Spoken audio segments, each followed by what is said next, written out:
Shalom, Chaverim. Shabbat Shalom to everyone.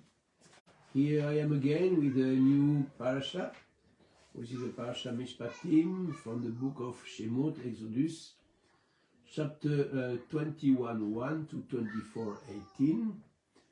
And today we're going to discuss about you shall not, and the concept of understanding in the right way the scripture. So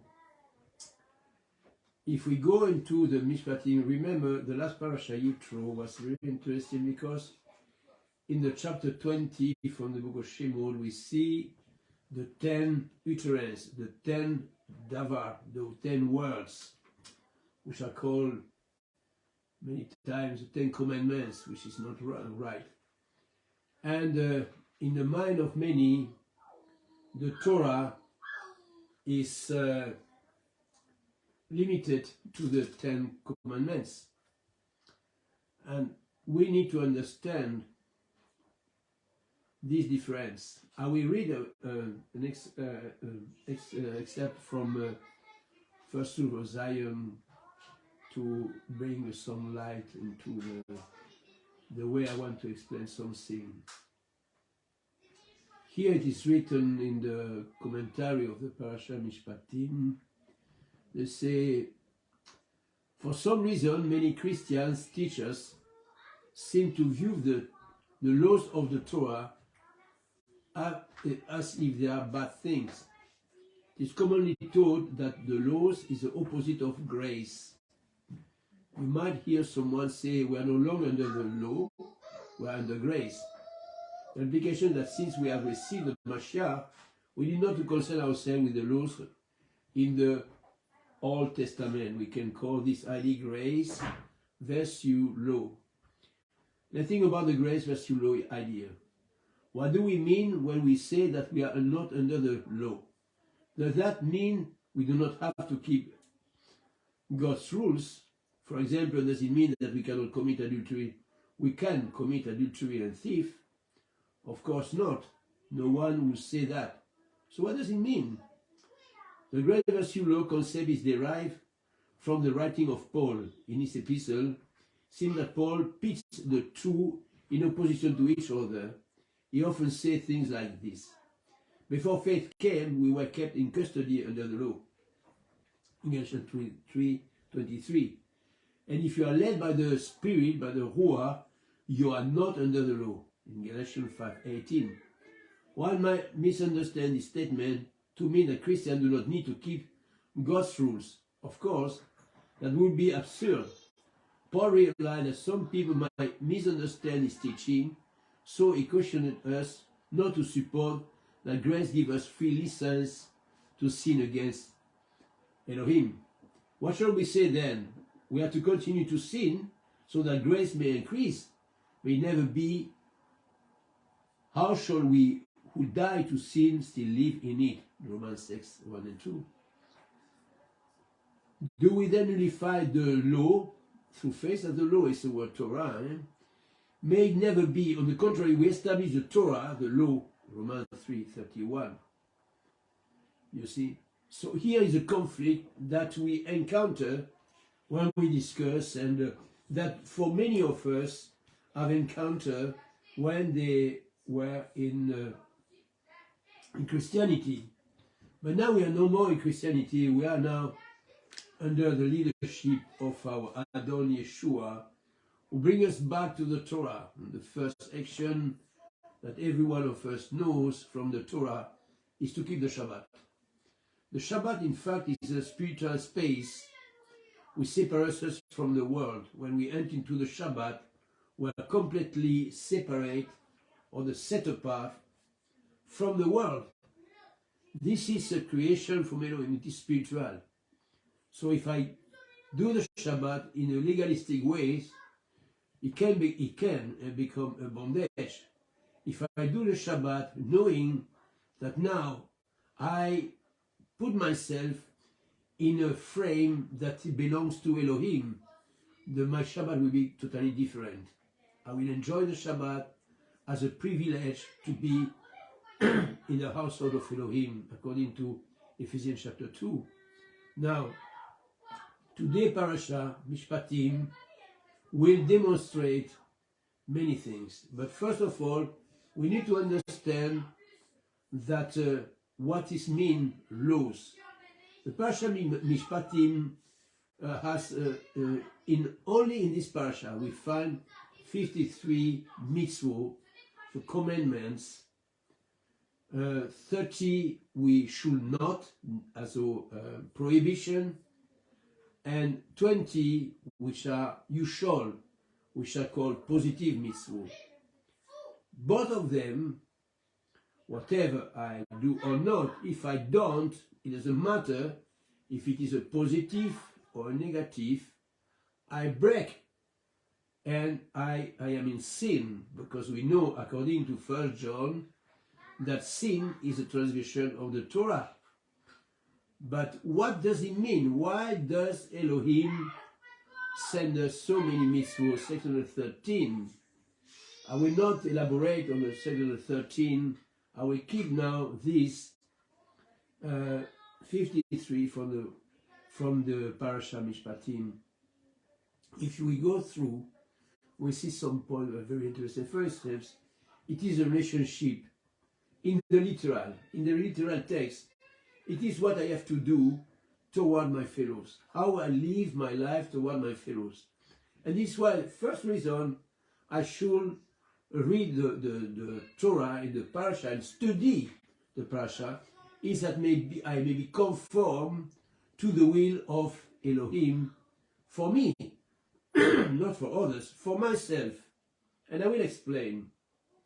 Now, if I don't, I may know some, but not all.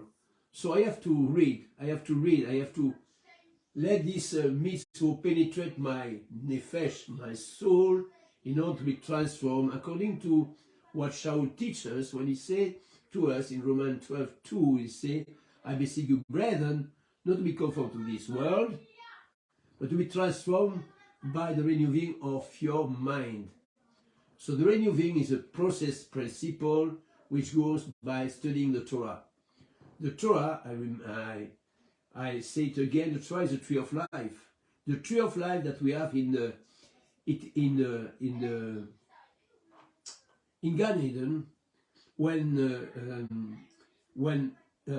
Elohim forbid Adam and Chava, or Adam, to eat from the tree of life, to have access to the tree of life.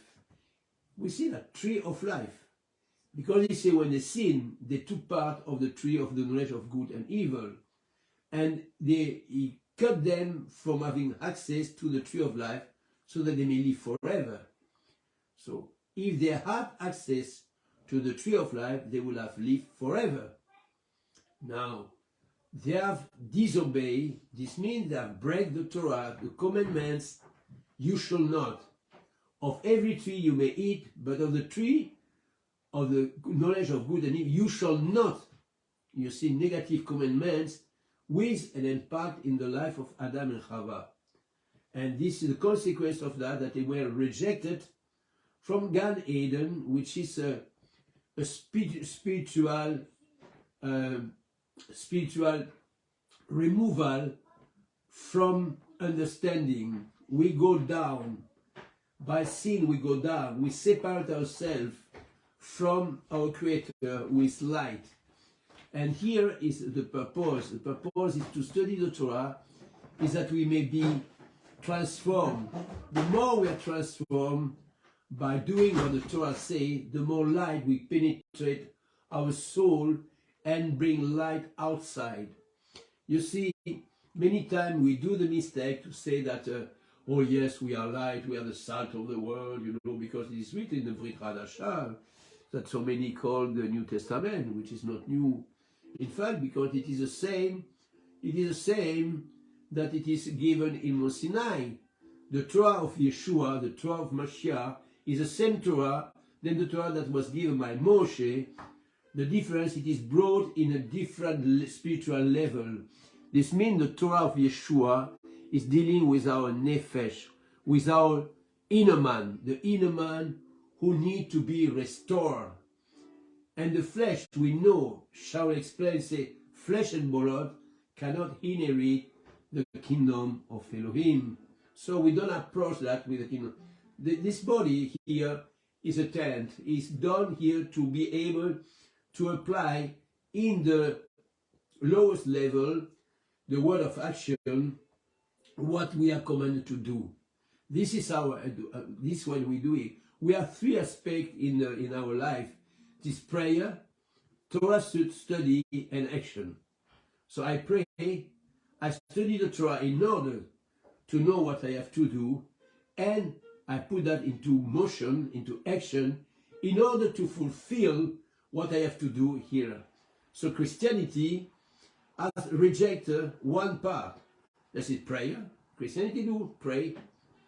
And action. Yes, they do some action, but not according to the Torah. I can give many examples. But what does the proverb say? Proverb says that the one who shut his ear from hearing the Torah, even his prayer, in obligation to Elohim. You see? So something is wrong with Christianity, because from one side they acknowledge Jesus to be the Messiah. From the other side, they say to the Creator, no, we don't want your Torah, we don't know it because you have set us free. So, and this is the struggle in Christianity, which brings nowhere. Because the Torah, we need the Torah, and Yeshua is the living Torah. He is the Torah, is in him, is part of that. So we have to understand that. Now in the Mishpatim, when the children of Israel come out from Mitzrayim, very interesting, because they didn't know what will go, when we come to them. They didn't know that Moshe will bring them to Mount Sinai to receive the Torah, and they wanted to be free. They want to be free, but we know already from the last parasha that they begin to complain. Because this is the human nature. Okay? The human nature is so that the flesh is always against the spirit. Remember, Shaul said, walk in the Ruah, you will not fulfill the desire of the flesh. Human being is made of a natural part, which is called the flesh, the carnal part, the bazar, all what we see, what we can see from somebody, and the inner man, which is a spiritual man, the true self. Now, the challenge is to accept that the flesh and the Ruah are not in agreement. They are not in agreement from the birth. I gave today an example to my wife, say, it's very simple. If you take a child, a baby, from 8 or 9 months or 10 months, and he is playing, he has a toy in his hands, he's playing with that, you take it away from him, and he will begin to scream and to say, ah, to be upset because you remove that. Why? Because already his ego says to him, that's mine, you cannot take it, that's mine, I want it. And because he cannot express himself, he will cry and he will be upset. You see, that is the evil inclination in every of us. In every person, there is the evil inclination, which is called the Yetzer Hara. So, we have always this battle in us between the Yetzer Hara, which is the evil inclination, and the Yetzer Tov, which is a good inclination. If we go deep into the study of the Brit Hadashah, the goal is to nullify the Yetzer Hara, the evil inclination. This is what must die in us. Must die in us. The evil inclination. And this is the ego, the I and the me. Me, I. For that, how do I know that? I have the Torah. The Torah will tell me what is good, what is not good. When I study the Torah, I will be transformed in my mind, and I will be able to discern. And this Mishpatim is just the point of all the mitzvot, because we have 613. Some are not for us. For instance, women have specific mitzvot, judge have specific mitzvot, king have specific mitzvot. So not all the 613 are for one person. We have to understand what is it. But here in the PARASHAH MISPHATIM, which is very interesting, we see that this mitzvah related to our relationship within ourselves. And I want to go quickly through some of them. You see, now these are the ordinances, the mishpatim, which you shall set before them. So Elohim is speaking to Moshe, okay? And he goes on, okay? There is a mystical ways from the, here, it says, if you buy an Hebrew servant, it's for to serve for 6 years, and in the 7 years go to free without payment. And he say, but if servant plainly state, I love my master, my wife, and my children, and will not get out free, then his master is to bring him to Elohim, then take him to the door to a doorpost. His master is to pierce his ears through with an hole, and he will serve him forever. Now, it seems very strange, but remember, in the form parasha, in the chapter 19, the children of Israel say, what you say to, we will hear and we will do. So the hearer is to receive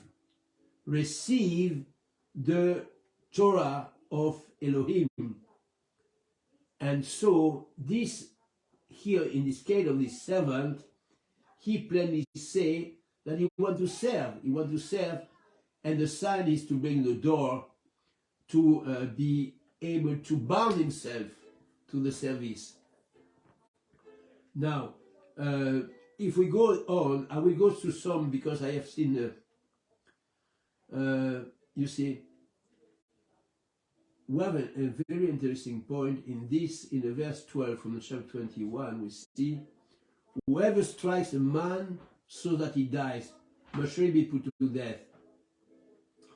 But, there's a but, if he does not hunt him down, yet Elohim caused it to happen, then I will appoint for you a place where he may run. So that is the city of refuge, okay, that we see later. You see, we see that here it is written, Elohim caused it to happen. My brother and sister, we have to know that in our life nothing happens randomly. Nothing at all. Whatever comes our ways is for a purpose, not here to kill somebody.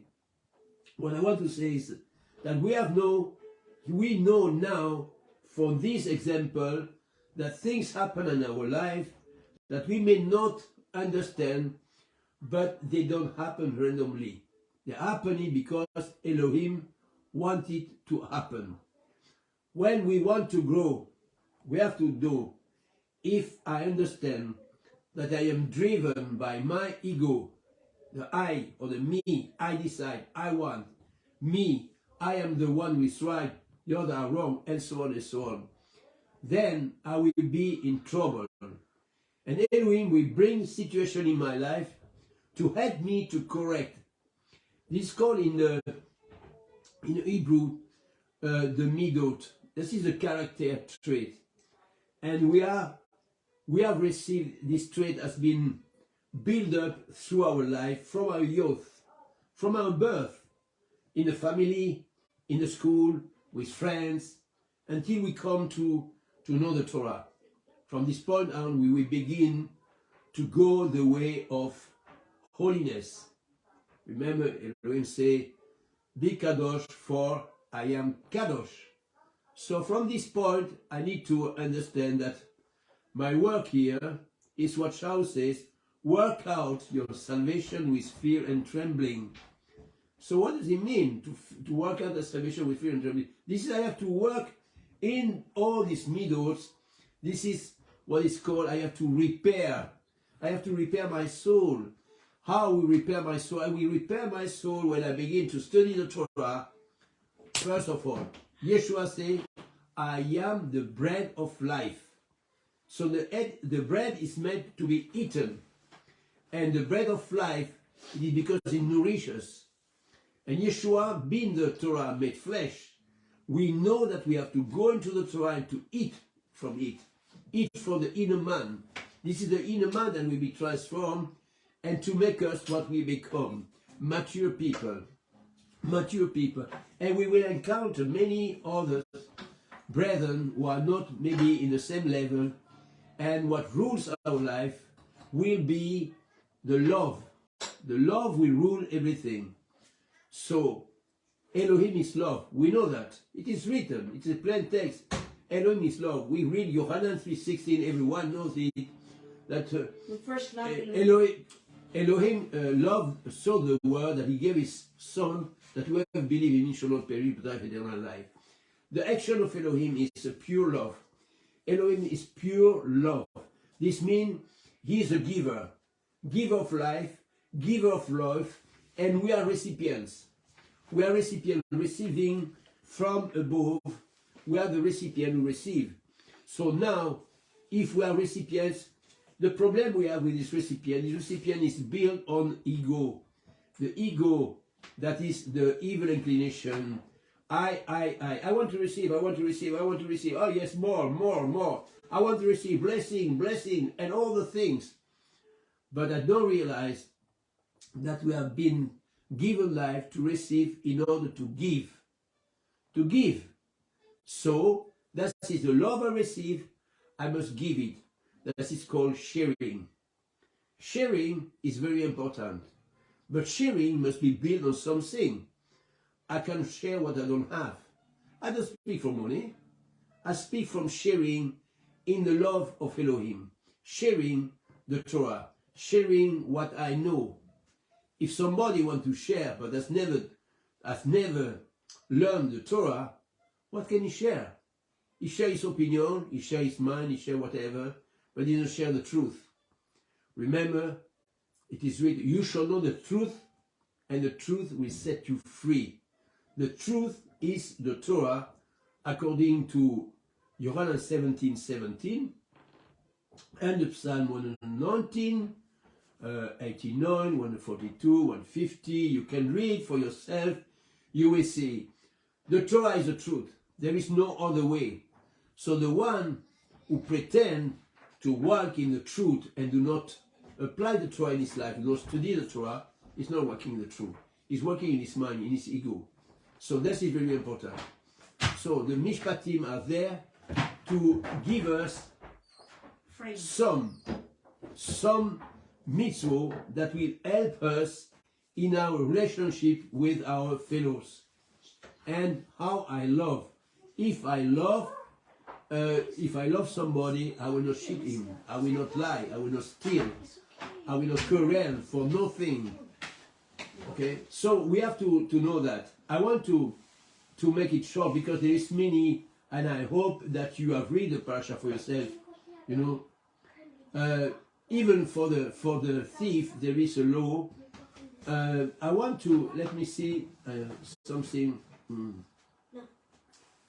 You see about the widows and the orphans, about the lending money, taking the neighbor's cloak as a pledge.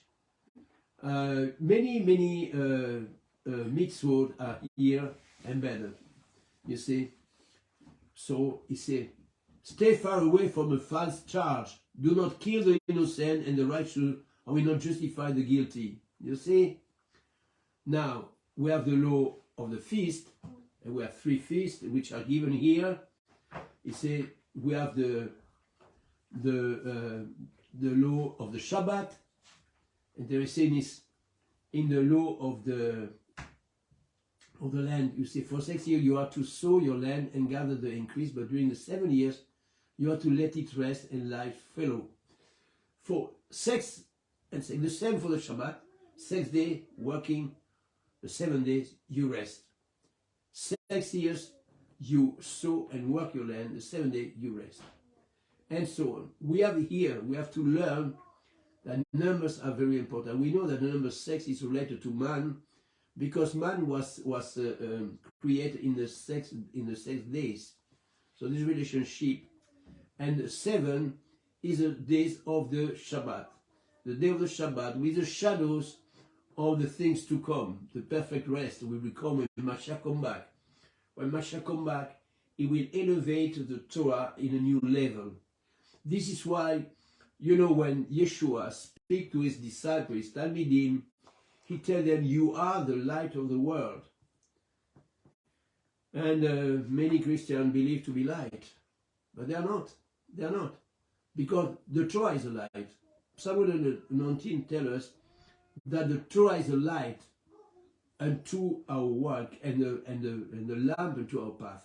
The Torah is a light. The Torah, nothing else. Not what you are talking, the Torah. If I do not in the Torah, if I have not the Torah in my mouth, then I have no light. But more than that, because what is the will of Elohim for his creation? I see creation. Not only believers, creation. Every human being on earth receives life from the Creator. Every human being. If it is a Muslim, if it is a Hinduism, if it is an atheist, if it is whatever it is, a Catholic, if it is a Protestant, whatever religion they have, everyone receives the life from the Creator. The only difference is that they have not received now the light in the inner man. The Neshama, which is the breath of Elohim, has no light. No light because they go after doctrine, they go after religion. And this is where we see Yeshua say, I am the light of the world. So when we believe in Yeshua, the light begin to enter into ourselves and to lead us. And the Torah is making the work in us to transform us, to change us, that we become more and more light. If I have realized that the only enemy I have is myself. Myself, the I, the ego is my enemy. We are built on two ways. We have the flesh and the ruach, the spirit. And the flesh is the enemy of mankind. This is what happened with Adam and Chava. When they were kicked out, they decided, they were created with a free will, and they decided that. So that now, by the decision, they took the wrong way, and were excluded from the eternal life. This is what we have today in this level, in this world we are living. We are driven by our ego. And if I don't learn to control this ego and to say to this ego, you are not my master, but my master is Yeshua, then we will suffer all our life for nothing. If I don't resist now the work of the Ruach in me, then I will be an open doors for more light. And the light will come, remember, we receive to give. We receive to give. In which form? Ever. But this is the way it should be. Now, Israel, this means the 12 tribes. Yehuda and the house of Israel, Ephraim. We are called to be light to this world, because the ultimate goal of Elohim is that all nations, all people on earth come to worship him. That is his goal. And when it will happen, not yet.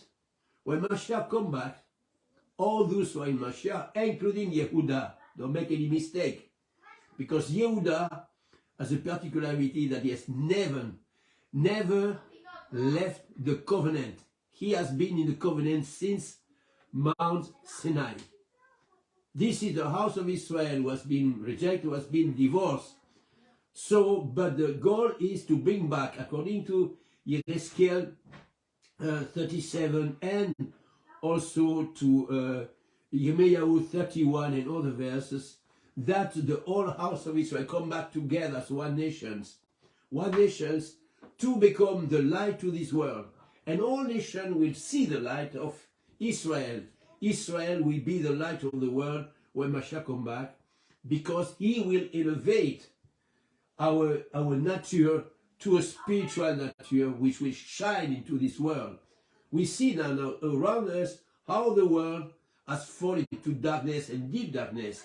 We see war, rumors of wars, violence, the justice is corrupted, judges have no more light, they judge after their own interest, manipulation in the governments, and so on and so on.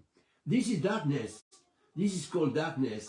This is why we should keep distance from all these things, not mix with this world system, but to keep ourselves unspotted from that, and to look unto Mashiach, not to look to the world. Whatever is running in your country, with your governments, do not affect you. What affects you is your way. How do I walk my faith, my emunah? How do I walk? That is what will affect my life. And for that we study the Torah. We go into the Mishpatim, and then when we read them, they penetrate our soul, how we know how to behave toward my fellow. The two commandments, remember Yeshua was asked, what is the greatest commandment? What does he say? You shall love Yehovah, your Elohim, with all your heart, with all your soul, with all your mind. Love. Remember I told you that Elohim is love. So we should reply with love. How do I love my Creator? By loving Him. And he said, what is the second? The second, you shall love. Again, love your neighbor as yourself. You see, love, I receive love, and I give love. I receive to share love with my neighbor. You see, this is how it works. And when I meditate on that, we become part of that. How we become part of that? This love must penetrate my soul first. I need restoration. I need healing in my life because we have been abused in the world by man's tradition, by customs, by many things, and we need to be repaired. And when we are repaired, we are ready to share with others. So, my brothers and sisters, do not think that Mishpatim, that the Torah has given us, are just to give us law upon law upon law upon law. No. This is a perfect governance. Elohim wants us to be kadosh, to be set apart. And we are set apart when we practice the Torah. And this is our way of life. So do not let anyone tell you anything which is not in the Torah. We have the law of kashrut, we have the law of the feast, we have the law of for the judge. We have many areas where we can relate to see how should I live. When I read the Torah, every year I grow, I become more and more mature. If I go in an assembly, they don't teach Torah, I am in the wrong place. Because it is the will of Elohim. How do we know that? We know that it is written. It's not an old thing. If you go to Act 15, you will see what he said. He said clearly, you know, it is Yaakov speaking. He said, therefore I judge not to I judge.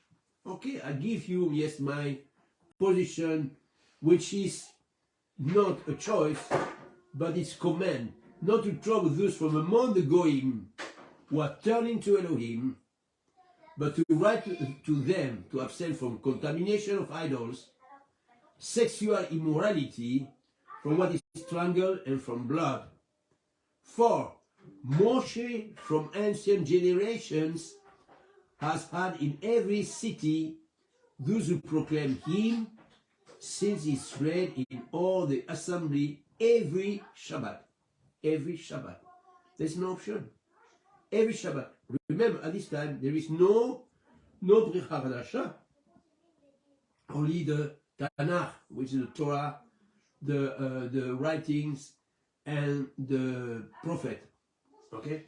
So you see, now he gave them 4 steps. To abstain from contamination of idols. So idolatry is a sin against Elohim, because we know that in the 10 utterance, in the 10 words, it is written, you shall not bow down to idols, when we have idolatry. Idolatry has many forms today. Idolatry has many forms. Do not be, it's not, you don't need to have a status to be an idolater. We need just to go, if you go, for instance, I will speak from Europe because I am living in Europe.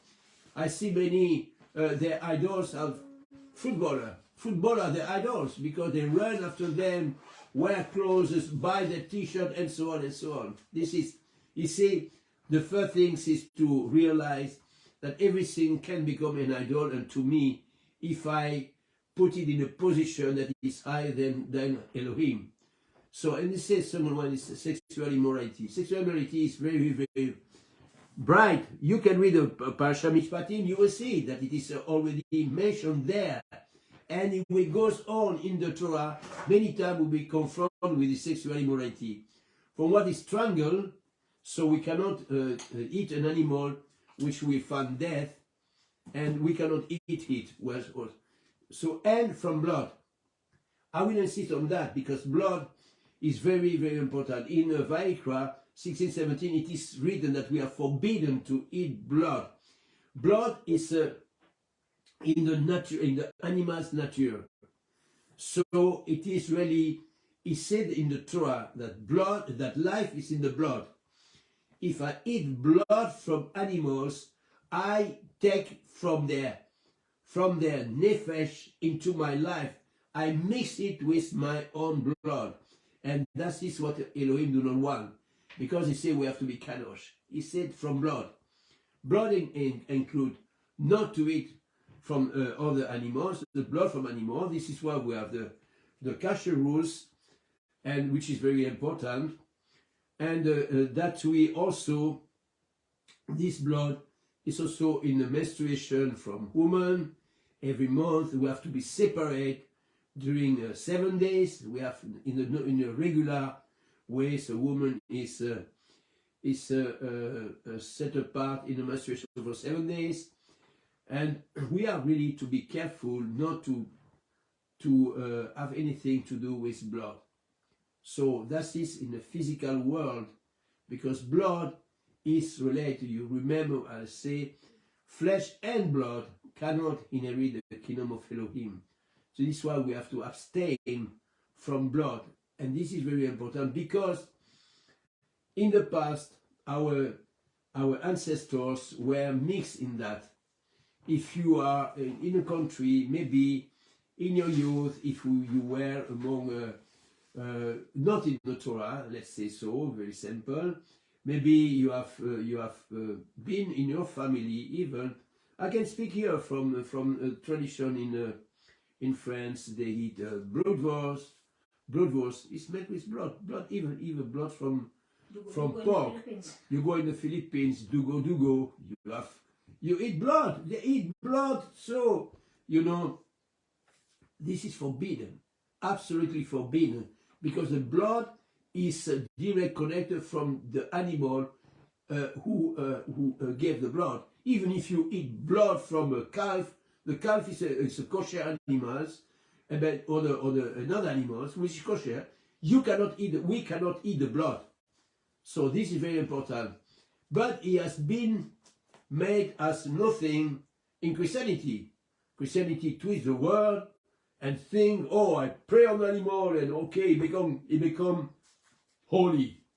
That is a big lie, because Elohim never changed.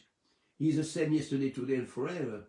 And he said, it's written in the Torah, Elohim is not a man that he should change. He will not change. What has been established is Leolam, forever. So my brother and sister, the message today is that we understand that what Elohim gives us is for our good. So when he gave us Mishpatim, it is for our good. And we have to dig into it, we have to think about that, and we have to go into the details. I cannot go into details from every mitzvah there, because it impacts our life. But first, I will pray. We pray and say, Father, help me to understand the Torah. Help me to grow spiritually, to be able to be set apart, to be kadosh. This is my desire. Help me to restore the inner man. We all, and I say it again, we all, every human being need to be repaired. We all need to be repaired. Don't think that somebody is more kadosh. Yeah, maybe he has more light, but it's not me that just want to be repaired. We all need to be repaired. So the difficulty is to understand how I am repaired. How do I repair myself? That is the secret behind it. To be repaired, I have to accept that I have need. I have need to be repaired. And if I don't see that, I will go my way, my ego will drive me, and I will be the boss in my house. Okay, I am the one. I will kick out Elohim out of my life, and I say, I become my own Elohim. And this is, I believe, that we have another goal. The goal is to be transformed in the image of our Adon Yeshua. That is not me. Shall speak about that in Romans chapter 11, if you want to read. So, we need to be transformed. I cannot be transformed if I don't accept that I have missing in my inner man, that I need to be repaired or healed. But we are not healed from our, we can be healed in the physical. We can be healed in our inner man from what we have been abused in our youth, in the family, some with their friendship, and but we need to understand that we still are the one who drive the car. We are still the one who drive the car, nobody else. I drive my car, you drive your cars. So think about that. And it depends on the way I choose. If I realize that somebody has taken control upon my car, then I have to tell him, you go away, I will change my direction. I want to live the life and follow my Adon Yeshua. So I have to kick out the one who drive my car, which is called my ego. Okay, my ego, I have to kick him out and say, now finished. I will let Yeshua in me drive my car. And this is what we should do. So brother and sister, I encourage you to look at the Torah in a new level. Not as a must, but as an opportunity to be transformed in a renewing of our mind. And you will see that it is wonderful, that step after step, we will change. We will change, we are transformed, shall we say, from glory to glory. So I wish you the best. For those who are in the beginning of the Shabbat, Shabbat Shalom. For the other one in the East, I say Shabbat Tov, may you be blessed. May the blessing of Adonai be upon you. Be blessed in every part of your life. And we see you for the next parasha. So see you. Bye-bye. And see you next.